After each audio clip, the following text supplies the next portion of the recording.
Freelancing সে করে মানে তার লাখ লাখ ডলার ইনকাম, সে ফ্রিল্যান্সার মানে তার মেলা টাকা আমাদেরকে বলে যে মেলা টাকা রে গ্রাফিক ডিজাইন শিখবো। জানার পরে যে প্রস্তুতিটা সব থেকে বেশি ইম্পর্টেন্ট ছিল সেটা হচ্ছে যে ফাইন্যান্সিয়াল সাপোর্ট কোর্স করার জন্য সব থেকে ইম্পর্টেন্ট বিষয়, কারণ ডিভাইস আগে থেকে ছিল। কাজ শেখার আগ্রহটা তখন খুবই তীব্র ছিল। তো আমি একটা জিনিস ফিল করলাম যে কিছু করতে গেলে কিছু তো হারাইতে হবে। তো প্রথম যে প্রজেক্টটা অ্যাচিভ করেছিলাম সেটা হচ্ছে freelancer.com-এ ক্লাস চলাকালীন সময়ে আমার মেন্টর আমাকে freelancer.com-এ অ্যাকাউন্ট ক্রিয়েট করে দেয় এবং সেখানে আমি কন্টেস্ট করতেছিলাম লাগাতার কন্টিনিউয়াসলি রেগুলারলি। প্রায় এক মাস পরে প্রথম কন্টেস্টটা উইন হয়। আসসালামু আলাইকুম এভরিওয়ান, আশা করছি সবাই অনেক ভালো আছেন। স্টোরি গার্ডের প্রথম পডকাস্টে আপনাদের সকলকে স্বাগতম। আজকে আমরা কথা বলবো এমন একজনের সাথে যে তার ক্রিয়েটিভ আইডিয়া এবং তার দক্ষতা দিয়ে কাজ করে চলেছে বিশ্বজুড়ে, কিন্তু তাকে তার ঘর থেকেও বের হতে হয়নি। আজকের পডকাস্টে আমরা জানতে পারবো কিভাবে একজন ডিজাইনার তার জার্নি শুরু করলেন, কিভাবে সে কাজ করে যাচ্ছে এবং তার ভবিষ্যৎ প্ল্যান কি। আমরা আমাদের প্রথম এপিসোড শুরু করছি একজন গ্রাফিক্স ডিজাইনারকে দিয়ে। তো যেহেতু তোমার আমার পরিচয় অলরেডি আছে, আমরা তোমার পরিচয়টা দিয়ে দিব, দর্শককে তোমাদেরকে পরিচয়টা দিয়ে দিই। আগে তুমি তোমার পরিচয়টা দাও সোহান, তোমার পরিচয় তুমি দাও। আমি সোহানুর রহমান, কাজ করছি গ্রাফিক ডিজাইন নিয়ে হয়তো 5 বছরের বেশি সময় ধরে। আমার আসলে কাজের যে অভিজ্ঞতা তার মধ্যে 100% হচ্ছে রিমোট জবে কাজ করে থাকতেছি আমি। ডেস্ক ছাড়া জব, অফিস ছাড়া অফিস। আচ্ছা, আসলে জার্নি শুরুটা আমাদেরকে একটু যদি বলতা, কোথা থেকে শুরু? আসলে গ্রাফিক্স ডিজাইনের জার্নি শুরু কোথা থেকে তোমার? শুরুটা একটু অকওয়ার্ড সিচুয়েশন থেকে হয়েছিল। ফেসবুকে একটা পোস্ট দেখলাম মেন্টরের, যার কাছ থেকে গ্রাফিক ডিজাইন শেখা। ফেসবুক পোস্টটা দেখার পরে আগ্রহটা জমে গেল। যদিও সেই সময়ের পোস্টটা দেখার আগ মুহূর্তে আমার ইচ্ছা ছিল যে আমি একজন ওয়েব ডেভেলপমেন্টের কাজ শিখবো, ওয়েব ডেভেলপার হবো আর কি। পোস্টটা দেখার পরে মেন্টরের সাথে যোগাযোগ করলাম, গ্রাফিক ডিজাইন শিখবো। তারপরে তার কাছ থেকে খুঁটিনাটি জেনে আর কি কিছু টাকানো। জানার পরে যে প্রস্তুতিটা সব থেকে বেশি ইম্পর্টেন্ট ছিল সেটা হচ্ছে যে ফাইন্যান্সিয়াল সাপোর্ট কোর্স করার জন্য সব থেকে ইম্পর্টেন্ট বিষয়, কারণ ডিভাইস আগে থেকে ছিল আমার কাছে। ডিজাইনের আগে কি কিছু করা হতো কিনা? ডিজাইন করার আগে কি করতা? কম্পিউটার অন্য কোনো কাজ করা হতো কি? ছোটোখাটো ভাবে কিছু কাজ তো করতাম, যেমন বিশেষ করে আমাদের যে মানে রাজশাহী ইউনিভার্সিটি, সেটাতে স্টেডিয়াম মার্কেট, সেখানেই কম্পিউটার শেখা হাতে খড়ি হয়েছিল অনেক অল্প বয়সে, ক্লাস 9-এ থাকতে। সেই সময় থেকে ওইখানে টাইপিংয়ের কাজ করতাম। তারপরে অনেক কষ্টের পরে ইন্টারে ওঠে, অনেক কষ্টের পরে পরিবার থেকে একটা কম্পিউটার কিনে দিল আর কি। তো ওই টাইপিংয়ের কাছেই মোটামুটি সম্পৃক্ত ছিলাম। আর মাঝে মাঝে ইন্ডিয়ান ভিসার একটা কাজ ছিল, সেই কাজগুলো ভিসা প্রসেসিং এ যে ভিসা প্রসেসিং, হ্যাঁ সেটা হলো ডেট কনফার্মের কাজ করতাম আর কি। আচ্ছা, এই হচ্ছে বিষয়। তার পরবর্তীতেই আর কি এরকম চিন্তা ভাবনা ছিল যে আসলে কিছু একটা শিখবো যেটা স্ট্রং, স্কিলড, ফিউচারে যথেষ্ট একটা মানে ভালো একটা ইম্প্যাক্ট ফেলবে, যেটার উপর বেস করে জীবিকা নির্বাহ করা যাবে, এরকম একটা বিষয়। ঠিক আছে, মানে ভিসা তো আমিও করেছি এক সময়। আমরা যেহেতু একই কলেজে পড়েছি, আমার মনে আছে আমরা কলেজ যেতাম না, কিন্তু ভিসা মিস করা যাবে না। এক্স্যাক্টলি। তো ওই কাজটা আসলে ছিল টেম্পোরারি, যেটা এখন খুব একটা হয়ও না, বা হচ্ছে কিনা আমরা খুব একটা জানি না, যেহেতু আমরা অন্য দুনিয়ায় চলে এসেছি। এক্স্যাক্টলি। তো সোহান অনেকদিন ডিজাইন করছে, আমি অনেকদিন এডিটিং করছি, এই নিয়ে আমাদের পডকাস্ট শুরু করছি। ধরো যে আমরা তো ভিসা করতাম, ভিসা করতে করতে বাদ দিলাম, মোটামুটি ভিসার কাজ একসময় বন্ধই হয়ে গেল প্রায়। তো তুমি যে ট্রেনিং শুরু করলা, তুমি বললা অলরেডি ফাইন্যান্সিয়াল প্রবলেম ছিল ফ্যামিলিতে, তো সেটা একটু বলো যে কিভাবে কি শুরু করলা আর কি। আচ্ছা, শুরুর সময় যে কোর্সের ফিটা মেইনলি ছিল, তখন বড় ভাইয়ের হাতে সংসার, বড় ভাইয়ের সাথে পরামর্শ করলাম যে বড় ভাইয়া এরকম বিষয় কাজ শিখতে চাই, ফাইন্যান্সিয়াল ইস্যু। সেই সময় আসলে কুলায় ওঠা সম্ভব হইল না। বড় ভাই সরাসরি আমাকে বললো যে সোহান এখন একটু সমস্যা। তো কাজ শেখার আগ্রহটা তখন খুবই তীব্র ছিল। তো আমি একটা জিনিস ফিল করলাম যে কিছু করতে গেলে কিছু তো হারাইতে হবে। আমার হাতে তখন একটা স্মার্টফোন ছিল, বড় ভাইয়া সবেমাত্র আমাকে সর্বপ্রথম স্মার্টফোন একটা কিনে দিয়েছে, নতুন, অনেক কষ্টে। তো স্মার্টফোনের বয়স মোটামুটি 20 দিন হবে, সর্বোচ্চ 20 দিন হবে। আমি তখন ডিসিশন নিলাম যে মোবাইলটা সেল করে দিয়ে আমার শেখার জার্নিটা শুরু করা হবে। যেই চিন্তা সেই ডিসিশন। স্যামসং i10 ছিল মোবাইলটা, এখনও নাম মনে আছে। প্রথম স্মার্টফোন থাকা সত্ত্বেও আমি 26-27 দিনের মাথায় মোবাইলটা সেল করে দিয়েছিলাম অর্ধেক দামে। দেন আমার কোর্স ফিয়ের যে হাফ পেমেন্ট, সেই পেমেন্টটা পে করা হয়। এভাবেই আর কি শুরুটা ছিল আমার। মানে শেখার জার্নিতে আসলে স্যাক্রিফাইস দিয়ে শুরু করা হয়েছে। এক্স্যাক্টলি। আসলে আমাদের গল্পগুলা এমন হতে হবে যাতে যারা শুনবে, যারা জানবে, তারা যাতে সামনে কিছু ভাবতে পারে যে তাদের কি করা উচিত আর কি করা উচিত না। অনেকে মনে করে কি আজ শিখবো, কাল থেকে ইনকাম শুরু হয়ে যাবে। এখন যেভাবে মানে এখনকার বাচ্চা কাচ্চারা বা এখনকার জেনারেশন যেভাবে ফ্যামিলি সাপোর্টটা পায়, আসলে আমরা হয়তো সেভাবে পাই নাই। না, এটা অবশ্যই। আমার বাসায় তো ইভেন কম্পিউটারও ছিল না। আমি তো দোকানে দোকানে কাজ করে আসলে কম্পিউটারকে স্কিল করেছি। তো আমি বিষয়টা আসলে বুঝি যে ইভেন আমি এখন পর্যন্ত কোনো ট্রেনিং করতেই পারিনি, কোনো কোর্স আমার করা হয়নি। কিভাবে যে কাজ শিখে ফেলেছি আসলে এখন বলতে গেলে অনেক লম্বা কাহিনী। এইভাবে কাজ শেখা হয়ে গেছে। এটা ইচ্ছা শক্তি। আচ্ছা, ইচ্ছা শক্তি মানুষের মধ্যে থাকলে আসলে অনেক কিছুই সম্ভব। অনেক কিছুই সম্ভব। এটা হচ্ছে গুরুত্বপূর্ণ বিষয়। কাজ তো শিখতে শুরু করলাম, শেখার জার্নিটা কেমন ছিল, কেমন সময় লেগেছিল, এটা যদি শেয়ার করো। কোর্স ডিউরেশন তো ছিল মোটামুটি 6 মাসের, কিন্তু শেষ করতে করতে লেগেছে 1 বছর। 1 বছর লাগার কিছু কারণ আছে, যেটা বলতে গেলে সেই সময়টা কাজ শেখার আগ্রহটা সবথেকে বেশি থাকলেও এর সাথে একটা জিনিস জড়িত ছিল, সেটা হলো ফুটবল খেলতে অনেক ভালোবাসতাম। তো এই ফুটবল জিনিসটা অনেকটা পিছাই দিয়েছিল আমাকে সেই সময়টাতে।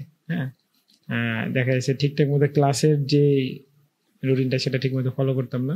প্র্যাকটিস করতাম বাসায়, কিন্তু ক্লাসে উপস্থিত হইতাম না। আর যে ব্যক্তিটার কাছে কাজ শিখতেছিলাম, মেন্টর, উনি নাছরবান্দা, না ছাড়ার বান্দা। শেখা শুরু করছে মানে শেখা শেষ করতে হবে। সেই জন্য আজ শিখতে শিখতে ডিউরেশন 6 মাসে চলে গেল 1 বছরে।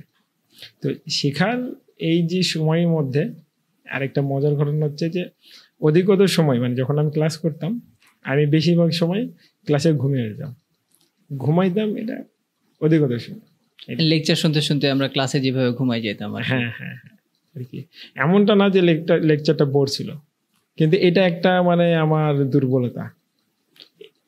আসলে দুর্বলতাটা এখনো কাটাই উঠতে পারি। মানে এটা আসলে ম্যাক্সিমাম সবারই হয়, যে হচ্ছে যে লং টাইম কথা শুনতে শুনতে ঘুম চলে আসে। লার্নিং এর যে টাইমটা ছিল, সেই সময়টাতে আমার ফটোশপের উপরে আগ্রহ সব থেকে বেশি ছিল।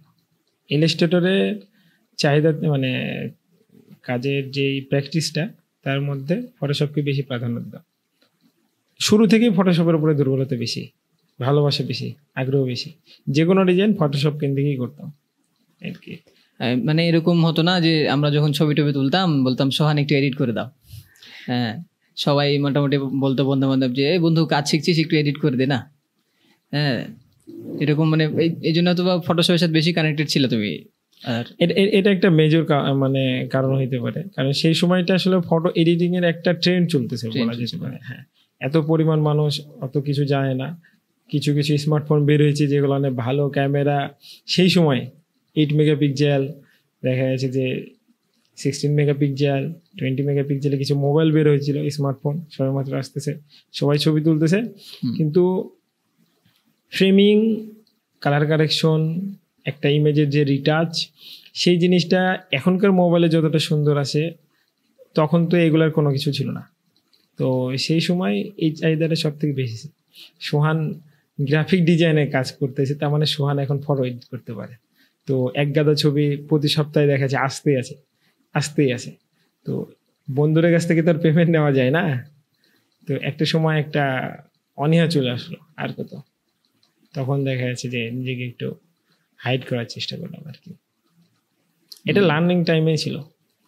মানে কাজ শিখছো, প্র্যাকটিস করছো, হ্যাঁ প্লাস হচ্ছে যে বন্ধু বান্ধবদের সাথেও মানে ছবির প্রক্রিয়া চলছে, আবার হচ্ছে যে নিজেদের প্র্যাকটিসে চলছে। বলা যেতে পারে এরকমই কিছুটা আর কি ঘটনা। কাজ তো শেখা হলো, কাজ শেখা চলছে। তো প্রথম যে কাজটা তুমি পাইছিলা সেটা কতদিন পরে পেয়েছিলা, বা প্রথম তোমার যে প্রজেক্ট তার অভিজ্ঞতাটা একটু বলো। প্রথম যে প্রজেক্টের বিষয়টা সেটা আসলে অ্যাচিভ করা হয় কোর্স চলাকালীন সময়ে। প্রথম শুধু না, আরও কয়েকটা প্রজেক্ট অ্যাচিভ করা হয়।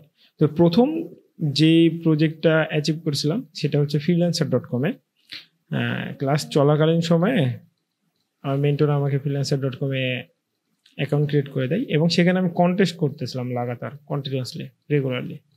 প্রায় এক মাস পরে প্রথম কন্টেস্টটা উইন হয়।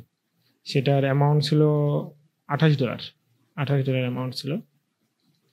তারপর সেকেন্ড কন্টেস্টটা খুব দ্রুতই আর কি অ্যাচিভ হয়, নেক্সট 7 থেকে 10 দিনের মধ্যে আর কি অ্যাচিভ হয়েছিল আর কি। আমাদের বন্ধু বান্ধবের মধ্যে মোটামুটি ধরো যে আমরা সবাই বেশিরভাগই টেকনিক্যাল ডিপার্টমেন্টেই আছি। তো তোমার আর আমার ডিপার্টমেন্ট মোটামুটি সেমই। তুমি ইন্টারন্যাশনাল লেভেলে কাজ করছো অনেকদিন যাবত, আমি লোকাল ইন্টারন্যাশনাল দুটাই করতে হচ্ছে আমাকে। তো তোমার যে ইন্টারন্যাশনাল জার্নিটা শুরু, তুমি তো freelancer.com থেকে শুরু করেছিলে, তারপরে কি মার্কেট প্লেসই কন্টিনিউ করেছো নাকি কোনো জব বা কোনো কিছুর সাথে গেছিলা, সেটা যদি একটু বলো।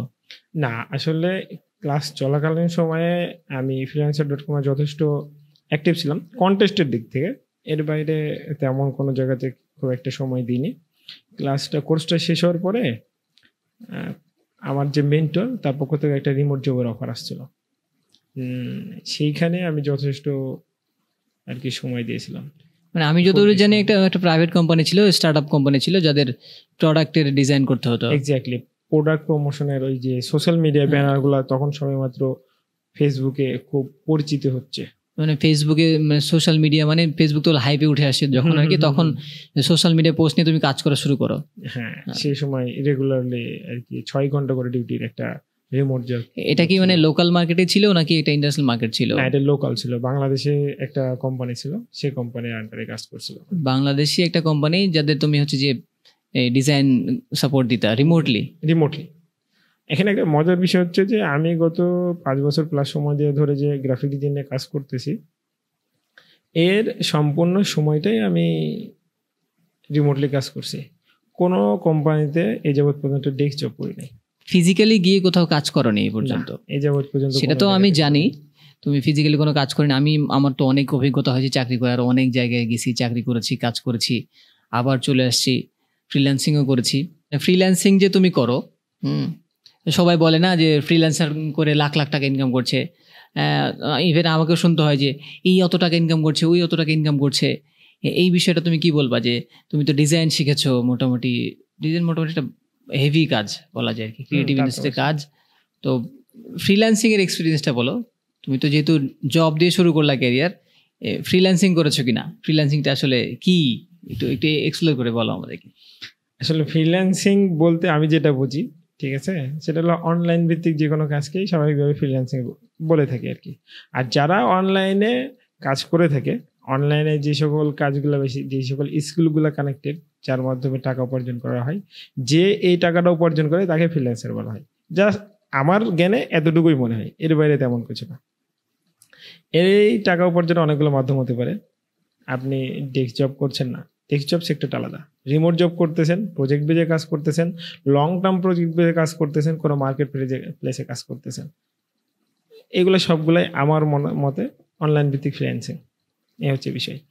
আর ফ্রিল্যান্সিংয়ে একটা ভুল ধারণা, যেটা আমি এখন অবধি ফেস করে আসতেছি, একটা কথা, জাস্ট একটাই কথা, ফ্রিল্যান্সিং সে করে মানে তার লাখ লাখ ডলার ইনকাম। সে কতটুকু এফোর্ট দিতেছে, কি করতেছে, এটা করার জন্য তার কতটুকু স্ট্রাগল করতে হয়েছে, ডাজন্ট ম্যাটার। সে ফ্রিল্যান্সার মানে তার মেলা টাকা। আমাদেরকে বলে যে মেলা টাকা রে। হ্যাঁ, আমি এই কথাটা মানে ছোট ভাই হোক, বড় ভাই হোক, আর যে হোক না কেন, যে ইনফ্যাক্ট ফ্রিল্যান্সাররা আসলে কারা বা ফ্রিল্যান্সিং জিনিসটা শব্দের মানেটাকে বুঝেও না, তার মাথাও এটা সেটা। দেশে অনেক মানে আমরা যে লোকাল ফ্রিল্যান্সিং করি এটাও কিন্তু ফ্রিল্যান্সিং, যে আমি অন্যের কোনো কাজ একটা নির্দিষ্ট পরিমাণ অর্থের বিনিময়ে তাকে আমি করে দিচ্ছি অবশ্যই। তো এখানে তো অনেক ধরনের কাজ আছে, অনলাইনে তো আর একটা দুইটা কাজ নাই। হ্যাঁ, মানুষ মনে করে কি অনেক টাকা অনেক কাজ। তো তুমি তো ডিজাইন করছো অনেকদিন ধরে, তোমার এক্সপার্টিসটা বলো, কোন সেক্টরে তুমি বেশি মানে এক্সপিরিয়েন্স অর্জন করেছো, বা কোনটা তোমার সব থেকে বেশি ভালো লাগে? আচ্ছা, এখানে আসলে যখন আমি ওই যে রিমোট জবটা স্টার্ট করলাম, ঠিক আছে, সোশ্যাল মিডিয়া ব্যানারের কাজটা দিয়ে, তার পরবর্তীতে আমি এই কাজটাকে আসলে ফিল করা শুরু করলাম। একটা থাকে না যে আমি পছন্দ করি, আর একটা মন থেকে পছন্দ করি, মন থেকে ভালো লাগার টানে। তো এই যে সোশ্যাল মিডিয়া ক্যাটাগরির যে সকল কাজগুলো ছিল, এই কাজগুলো বিশেষ করে আমার খুব মানে টানা শুরু করলো, মনের দিক থেকে খুব ভালো লাগা শুরু করলো। দেন আমি পরবর্তীতে যে সকল ক্লায়েন্টগুলো জেনারেট করি, বিভিন্ন এজেন্সিগুলো বলেন বাংলাদেশে, সেইগুলো নিয়ে অধিক অধিক সময় আমার এই সোশ্যাল মিডিয়া ক্যাটাগরিতে তাদেরকে সাপোর্ট দেওয়া হয়। এবং এই যে সাপোর্ট দিতে দিতে এবং ভালোবাসাটা বাড়তে বাড়তে এই ক্যাটাগরিটা আমার সব থেকে বেস্ট আর কি এক্সপার্টিজের ক্যাটাগরি হয়ে যায়। তো আসলে আমার মেন এক্সপার্টিস যে ক্যাটাগরি ডিজাইনে, সেটা হচ্ছে যে সোশ্যাল মিডিয়া সেক্টরটা। এই সেক্টরে যতগুলো ডিজাইন পার্ট থাকে সেগুলো নিয়ে আমি যথেষ্ট এক্সপার্ট। তুমি কি মানে শুধু ডিজাইনই করো, নাকি সোশ্যাল মিডিয়া ব্র্যান্ডিং বা তাদের রিলেটেড কন্টেন্টও বানাই দাও? আচ্ছা, এখানে এই কোশ্চেনের একটা অ্যান্সার আমার কাছে সহজভাবে আছে। যে জিনিসটা আমি মোটামুটি মিড রেঞ্জের যে ডিজাইনার তো অনেকগুলো লেভেল থেকে, সে মিড রেঞ্জের ডিজাইনার থেকে যখন আমি ভিজুয়ালাইজারে কনভার্ট হচ্ছিলাম, সেই সময় আমি রিয়ালাইজ করি যে আমি একটা ক্লায়েন্টকে ডিজাইন করে দিচ্ছি, ক্লায়েন্ট খুশি। আর যখন আমি একটা ক্লায়েন্টের সাথে কথা বলছি ডিজাইন নিয়ে, সেই সময় আমি ক্লায়েন্টকে বুঝিয়ে দিচ্ছি যে এই জিনিসটা দরকার, এই জিনিসটা উচিত হবে না। মানে ডিজাইন, একটা ক্লায়েন্টকে আমি ডিজাইন করে দিচ্ছি না, তাকে তার পাশাপাশি তার ব্র্যান্ডের একটা কনসালটেন্সি দিচ্ছি, ঠিক আছে, মানে তার সমস্যার সমাধান দিচ্ছি। হ্যাঁ, এক্স্যাক্টলি। তুমি তো রিমোট জবই করছো, হ্যাঁ, কি আরাম, বাড়ি থেকে কাজ করা লাগে, অফিসে যাওয়া লাগে না, 9টা 5টা নাই, ঝামেলা নাই। তো বেশিরভাগ রিমোট জব হয়তো তুমি দেশে বিদেশে অনেক জায়গাতেই কাজ করেছো। তো তুমি কতগুলা দেশের ক্লায়েন্টের সাথে কাজ করেছো? আসলে গত 5 বছর প্লাস সময়ে কতগুলো দেশের সাথে ক্লায়েন্টের সাথে কাজ করছে এটা তো এখন আসলে সেভাবে কাউন্ট করা নেই বা স্মরণ নেই। তবে হ্যাঁ, কিছু দেশের কথা খুব ভালো করে মনে আছে, কারণ তাদের সাথে লং টার্ম কাজ করা হয়েছে। যেমন আমেরিকার 3টে এজেন্সির সাথে কাজ করছি। হ্যাঁ, তাদের ভিতরে একটা ছিল একেবারে ফুল টাইম, সন্ধ্যা 7টা থেকে একেবারে 8 ঘন্টা ডিউটি টানা, মানে পুরো রাতটা চলে যেত। অফিস কিন্তু রিমোটলি পুরাটা মুহূর্ত। ওইখানে ওই এজেন্সিটা ছিল আমার লাইফের এই যাবৎ পর্যন্ত সব থেকে হার্ড একটা জার্নি, ঠিক আছে। ওইখানে তারা একটা সফটওয়্যার ইউজ করতো স্বাভাবিকভাবে, আপওয়ার্কে যেরকম টাইম কাউন্ট হয়, ঠিক আছে। এখন অনেক এজেন্সি এটা করতেছে, নিজস্ব সফটওয়্যার ইউজ করে নিচ্ছে, টাইম ট্র্যাকার, যার মাধ্যমে ওয়ার্কার এবং ওয়ার্কারকে মনিটরিং করা যায়। তো ওইখানে আমি কোন সফটওয়্যার ইউজ করতেছি, কোন ব্রাউজার ইউজ করতেছি, সকল কিছু পার্সেন্টেজ অনুযায়ী কাউন্ট হয়ে যেত। এটা কি তোমার পিসির অ্যাক্সেস তাদেরকে দিয়ে দিতে হতো? না, পিসি অ্যাক্সেস দিতে হতো না, তাদের একটা সফটওয়্যার ছিল, সেখানে আমাদের পিসি মেইল কানেক্ট করে নিত। ও আচ্ছা আচ্ছা, লাইক সোশ্যাল মিডিয়া কানেক্টেড থাকতে হতো, লগ ইন করে, এরকম কিছু কি? না, তাদেরই নিজস্ব ওই সফটওয়্যার আছে, সেইটা এখানে স্টার্ট করে দিতে হবে। স্টার্ট করে দিলে বাস সকল কিছু মনিটরিং তাদের কন্ট্রোলে চলে যাবে। ওই জার্নিটা অনেক বেশি হার্ড ছিল, অনেক হাইলি স্যালারি ছিল, কিন্তু কিছুদিন পরে আমি নিজে থেকে ছেড়ে দিয়েছিলাম। কেন ছাড়লা চাকরি? আসলে ছাড়ার একটা মেইন মোটিভ হচ্ছে, আমাকে হায়ার করা হয়েছিল মোশন ডিজাইনার হিসেবে। এর মধ্যে আমি মোশন ডিজাইন শিখে ফেলছিলাম, ঠিক আছে। মোশন ডিজাইনার হিসেবে আমি কাজ করতেছি, তো ওইখানে কিছু রিকোয়ারমেন্ট ছিল যে আমাকে এই বিষয়গুলো হ্যান্ডেল করতে হবে। এটার মধ্যে কিছুদিন পরে আমাদের এজেন্সিতে একটা বিগ ক্লায়েন্ট জেনারেট হয়, বিগ ক্লায়েন্ট। তো সেই ক্লায়েন্টের কিছু প্রোডাক্ট ছিল যেগুলা অ্যাডাল্ট সেক্টরকে মানে দেখেছি হ্যান্ডেল করে। আর যেহেতু আমি ওখানে লিড মোশন ডিজাইনার ছিলাম, তো আমার দেখা যাচ্ছে যে দায়িত্ব একটু বেশি ছিল। আমাকে এই ক্যাটাগরির কাজগুলা ডিস্ট্রিবিউট করতে হতো, এবং আমাকে সে কাজগুলো মানে করার দায়িত্বটা আমার বেশি ছিল, যেটা আমি আনইজি ফিল করছিলাম। এজেন্সি থেকে বলা, এজেন্সি কোনোভাবেই নারাজ। আমার সাথে যে বিষয়টা ঘটছিল, আমি সরাসরি প্রপোজাল দিই যে আমি আর নেক্সট মান্থ থেকে কন্টেন্ট করবো না। মানে তোমার রিকোয়ারমেন্ট ছিল যে এরকম কন্টেন্ট হলে আমি কাজ করতে পারবো না? না, অ্যাডাল্ট কন্টেন্ট নিয়ে কখনোই কাজ করি নাই, তো এই কারণে আর কি তাদেরকে জানানো, তারা এটাতে রাজি না হয় ছেড়ে দিছে। আমার একটা ঘটনা মনে আছে, আমরা যখন শুরু করি সোহান, তখন তুমি একটা কোম্পানির সাথে কাজ করতে লাগলা, যেটা হচ্ছে যে একটা ট্রাভেল এজেন্ট কোম্পানি বা হচ্ছে যে ভিসা কোম্পানি। সেই কোম্পানি সম্পর্কে আমি একটু জানতে চাচ্ছি যে তাদের সাথে কাজ শুরু করলা কিভাবে, বা হচ্ছে যে যখন আপনার সাথে যে অফিস নিয়েছিলাম, হ্যাঁ হ্যাঁ অফিস নেওয়ার পরে একটা পোল্যান্ডের আর কি ট্রাভেল এজেন্সিতে কাজ করা, ওই ক্লায়েন্ট এখনো আছে আমার কাছে। উনি মাঝে মাঝে প্রজেক্ট বেজে আমার কাছ থেকে সাপোর্ট নেয়। উনি জব অফার করছিল, এরকম জব অফার পাইছি আলহামদুলিল্লাহ। উনি বলতেছিল যে আমার কমিউনিকেশন স্কিলটা একটু ডাউন আছে, বিশেষ করে ইংলিশে। হ্যাঁ, ফ্লুয়েন্টলি স্কিল মানে কমিউনিকেশন করাটা এখন পর্যন্ত আসেনি, যেটা ফেস টু ফেস। হ্যাঁ, তো ওই জায়গাটা আমাকে ইমপ্রুভ করলে ক্লায়েন্ট আমাকে অফার করছে যে তুমি দুবাই আসো। সরাসরি অফার করেছি যে দুবাই চলে আসো এখান থেকে অপারেট করার জন্য। হ্যাঁ, ওইখানে যাই তার অফিসে সরাসরি কাজ করার একটা সুযোগ। মানে ওনার সাথে তুমি কোনো জব কন্ট্রাক্টে যাও না এই পর্যন্ত? না, জব কন্ট্রাক্টে যাই নাই, তার সাথে প্রজেক্ট বেজে দিই। সে তার এতগুলো কাজ করে দিতে হবে, সে আমাকে এভাবে পেমেন্ট করে। আচ্ছা, প্রজেক্ট বেজে কাজটা যেভাবে হয় আর কি। আচ্ছা, এত ক্লায়েন্ট যে জেনারেট হচ্ছে আসলে কিভাবে হচ্ছে, এটা তো জানার বিষয় না?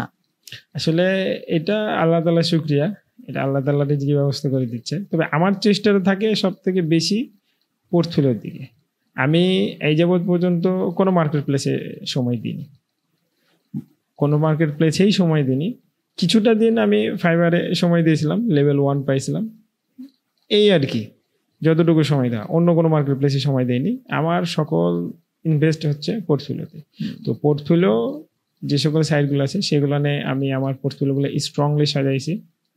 যথেষ্ট মার্কেটিং সেখানেই করা হয় এবং সে পোর্টফোলিওর মাধ্যমেই আর কি ক্লায়েন্টগুলো জেনারেট, সব ক্লায়েন্টগুলো পোর্টফোলিও থেকে জেনারেট সরাসরি মেসেজ করছে আর কি। হ্যাঁ হ্যাঁ। আচ্ছা, সেখানে কন্ট্যাক্ট নাম্বার, কন্ট্যাক্ট ডিটেলস বলতে হোয়াটসঅ্যাপ, মেইল এবং সোশ্যাল মিডিয়া অ্যাকাউন্টগুলো কানেক্টেড থাকে। এর মাধ্যমে আসলে বিভিন্ন দেশের ক্লায়েন্টগুলো জেনারেট হয়। যেটা শুরুর দিকে বলতে যাচ্ছিলাম যে একটু ডিস্ট্রাক্ট হয়ে গেছি, যে আমেরিকার ক্লায়েন্টের কাছ থেকে আর কি ঘুরে আসছি। আমেরিকা ছিল, দুবাইয়ের অনেকগুলা ক্লায়েন্টের সাথে এবং এজেন্সির সাথে পরপর কাজ করা হয়েছে।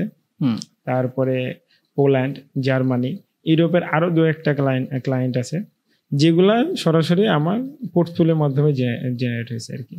আর এর বাইরে তো বাংলাদেশে আলহামদুলিল্লাহ অনেকগুলা এজেন্সি এবং কোম্পানির সাথে কাজ করা হয়েছে। তাহলে এখন মানে কোন কোম্পানি বা কার সাথে কি কাজ করছো? এখন আমি একটা পাকিস্তানি এজেন্সিতে আছি, সেখানে টিম লিডার হিসেবে আছি। গ্রাফিক ডিজাইনের টিম লিডার হিসেবে আছে। আমার আন্ডারে মোটামুটি 8 জন ডিজাইনার কাজ করতেছে। মানে এখন লিড ডিজাইনার হিসেবে কাজ করছো? হ্যাঁ, লিড ডিজাইনার হিসেবে কাজ করতেছি। এর পাশাপাশি টুকটাক কিছু প্রিভিয়াস ক্লায়েন্ট যারা আসলেই স্বতঃস্ফূর্ত ছিল আমার সাথে কাজ করতে, তাদের প্রয়োজন অপ্রয়োজনে সাপোর্ট দিচ্ছি বলে তাদের সাথে কাজ করা হয় আর কি। মানে এখনো তোমার রিমোট জবই চলছে, পাশাপাশি ছোটখাটো প্রজেক্টগুলো আসলে সেগুলো হ্যান্ডেল করছো? হ্যাঁ, এরকমই কিছুটা।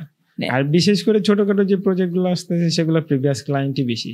আচ্ছা, নিউ ক্লায়েন্ট এগুলা কি লোকাল ক্লায়েন্ট আসছে নাকি মানে বিদেশের ক্লায়েন্টও আসছে? আসলে দুই দিক থেকে। তবে যেটা সত্য কথা, লোকাল ক্লায়েন্ট বলতে বাংলাদেশি যে সকল ক্লায়েন্টগুলো আছে যদি নতুন হয়, বাজেট ফ্রেন্ডলি না হলে সেগুলো পিক করা হচ্ছে না। কারণ যেখানে লিড ডিজাইনার হিসেবে আছি সেখানে আমাকে স্বাভাবিকের থেকে একটু সময় বেশি দিতে হচ্ছে। তো ফ্যামিলি হয়ে গেছে, এখন ফ্যামিলিকেও সাপোর্ট দেওয়ার প্রয়োজন হয়, সবসময় কাজে আর কি আগ্রহ থাকতেছে না। সোহানের ফ্রিল্যান্সিং জার্নি আমরা জানলাম কিভাবে শুরু করেছিল, মোটামুটি অনেক কথাই শুনলাম। এটা আসলে আমাদের প্রথম এপিসোড, আমরা সামনে আরো কিছু হয়তো শুনবো। সব কথা আসলে এখনো বলা যাচ্ছে না, সব কথা আসলে শেষও হয় নাই। তো যারা শুরু করবে সোহান, আসলে যারা ফ্রিল্যান্সিং শুরু করতে চাচ্ছে, সাপোজ ধরো ডিজাইন শুরু করতে চাচ্ছে, কি কি ভুল তুমি করেছিলা যেগুলো তাদের আসলে করা উচিত হবে না? ফার্স্ট অফ অল, ফ্রিল্যান্সিং কেউ শিখতে পারে না, এটা অসম্ভব বিষয়। ঠিক আছে, যে কোনো একটা স্কিল শিখতে হবে। যেমন আমি শিখছি গ্রাফিক ডিজাইন, মোশন গ্রাফিক্স, এরকম কোনো স্ট্রং স্কিল শিখতে হবে যেটা ফিউচারে তার যথেষ্ট ইম্প্যাক্ট থাকবে, যার মাধ্যমে সে তার নিজের জীবিকা নির্বাহ করবে। এখন গুরুত্বপূর্ণ বিষয় হচ্ছে সে কি মিস্টেক করবে না।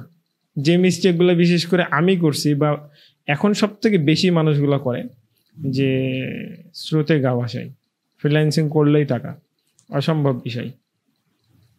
ফ্রিল্যান্সিং মানে ধৈর্য, অনলাইন ভিত্তিক যে কোনো কাজ শিখতে হলে সব থেকে বেশি প্রয়োজন হচ্ছে ধৈর্য। আসলে আমি মানে যেটা ফিল করি যে অনলাইনে আসার আগে তো একটা স্কিল শিখতে হবে, তাই না? অবশ্যই এই স্কিল এক্সপার্টাইজ তো অবশ্যই হতে হবে। তো তুমি ফ্রিল্যান্সিং করো বা রিমোট জব করো, যেটাই করো, আগে তো অবশ্যই স্কিলড হয়েছো। হ্যাঁ অবশ্যই। তোমার টপিক ছিল ডিজাইন, সে ডিজাইন ছিল। যে কোনো টপিকে আসতে পারে, যেমন আমি এডিটিং করি। আসলে তোমার কি মত, মানে যার যেটা ভালো লাগে না তার কি সেটা শেখা উচিত? না, এটা তো অসম্ভব। ভালো যদি না লাগে তাহলে ভালোবাসা তৈরি হবে না, ভালোবাসা যদি না তৈরি হয় তাহলে ওই জিনিসের টেকসইটা আসলে কোনোভাবেই শক্তপোক্ত হবে না। তার যদি ভালো লাগা না থাকে তাহলে তার ওই কাজ কখনোই শেখা উচিত না। মানে 3 Idiots মুভির মতন একটা কথা আছে যে যেই কাজ ভালো লাগে সেই কাজ করো, তাহলে কাজ কাজ না খেলা মনে হবে। বিষয়টা কি এরকম? বিষয়টা এরকমই। কারণ আমি যে জিনিসটা মাঝে মাঝে ফিল করি যে এখন যে অবস্থায় চলতেছে আমার কাজ বা আমার যেই জবটা, আমি 14 ঘন্টাও ডিউটি করি, আমি 6 ঘন্টাও ডিউটি করি। যখন 14 ঘন্টা ডিউটি করি তখন বিষয়টা চিন্তা করে দেখেন, একটা মানুষ 14 ঘন্টা চেয়ারে বসে আছে কম্পিউটারের সামনে। এমন হয়েছে যে খাওয়া, গোসল এবং নিজের জরুরতের যে কোনো বিষয় স্কিপ করতে হয়েছে, টাইম টু টাইম কোনো কিছু করি না। এটা তো এত সহজ না। আসলে মানে কাজ শিখে গেলেই যে হচ্ছে যে টাকা ইনকামের বিষয়টা এরকম না। আসলে আমরা কাজটাকে এনজয় করি, আমরা কাজকে ভালোবাসি বলে এই কাজটা শিখে এনজয় করছি। আল্লাহ তাআলা হয়তো এর মধ্যে রিজিকের ব্যবস্থা করে দিয়েছেন। হ্যাঁ অবশ্যই, এখানে এনজয় করি বিধায় আমি 14 ঘন্টা প্লাস সময় বা 12 ঘন্টা প্লাস সময় একটানা এইভাবে থাকতে পারছি। যদি ভালো না লাগা থাকে তাহলে, ভালোবাসা যদি না থাকে তাহলে কোনোভাবেই সম্ভব না। মানে নতুনরা তাহলে কি করবে? তারা যদি কোনো স্কিল শিখতে চায় তাহলে তাদের জন্য পরামর্শটা কি তোমার? সর্বপ্রথম পরামর্শ হচ্ছে যে তাদেরকে বর্তমান যুগের যে পরিবেশ সে সম্পর্কে যথেষ্ট জ্ঞান থাকতে হবে। কারণ আমি যখন কাজ শিখেছিলাম তখন কিন্তু এত বেশি এআই ফেমাস ছিল না, এর উপস্থিতিও ছিল না। আমরা খালি শুনতাম তখন যে নতুন কিছু আসতেছে। এই এআই এর সাথে যদি তারা পরিচিত না হয় তাহলে কোনোভাবেই তাদের স্কিল স্ট্রং হবে না, প্রথম সব থেকে গুরুত্বপূর্ণ বিষয়। আর আমাদের বেলায় তো আসলে এত রিসোর্সও ছিল না যে আমরা এত কাজ শিখবো, বা সাপোজ যে সফটওয়্যার শিখছি গুগল সার্চ করি বা ইউটিউব সার্চ করি, এত রিসোর্স তখন পাওয়া যেত না। আমরা তো মোটামুটি 14-15 সালের দিকে স্টার্ট করি, তখন এত ভালো রিসোর্স আসলে পাওয়া যায় না, বাংলা ভাষায় অন্তত এত রিসোর্স পাওয়া যায় না। তো এখন তো অনেক রিসোর্স আছে, চাইলে কিন্তু অনেকে কোর্স না করেও, যেটা তুমি বললে যে শিখতে পারবে, কিন্তু তাদের তো অবশ্যই ধৈর্য থাকতে হবে। আর ফ্রিল্যান্সিং মানে আপনাকে ধৈর্য থাকতেই হবে, গুরুত্বপূর্ণ বিষয়। আর যেটা বললাম যে নতুনদের জন্য যে গাইডলাইন, সেটার জন্য সর্বপ্রথম এই যে নতুন মানে এআই কে অবশ্যই তার ভেতরে থাকতে হবে। দ্বিতীয় গুরুত্বপূর্ণ বিষয় হচ্ছে যে সব থেকে বেশি যে জিনিসটা আমি আর কি নতুনদের ভিতরে দেখতে পাই না, সেটা হচ্ছে যে কমিউনিকেশন প্রবলেম। তাদের সকলের ভিতরে কমিউনিকেশন প্রবলেম। আর এক সময় আমার ভিতরে এই জিনিসটা ছিল, কিন্তু আমি বুঝতে পারছি যে আসলে কিভাবে ওভারকাম করতে হবে। আর তারপরে আসতেছে টুলস এবং ডিভাইসের বিষয়। এই টুলস এবং ডিভাইসের আগে সব থেকে ইম্পর্টেন্ট দুইটা বিষয় হচ্ছে যে বর্তমান পৃথিবীর পরিস্থিতিটা জানা, বোঝা, যে আসলে আমি যে কাজটা শিখতে যাচ্ছি তার বর্তমান পরিস্থিতি আসলে কোনগুলোর সাথে বেশি কানেক্টেড। মানে তুমি বলতে চাচ্ছ যে যে কোনো স্কিল শিখার আগে নিজেকে প্রিপেয়ার করতে হবে। অবশ্যই প্রিপেয়ার করে সাধারণ জ্ঞান অর্জন করে তারপরেই এই ফিল্ডে আসা উচিত, যেখানে তার ইন্টারেস্ট বেশি, যাতে সে ডিস্ট্র্যাক্ট না হয়।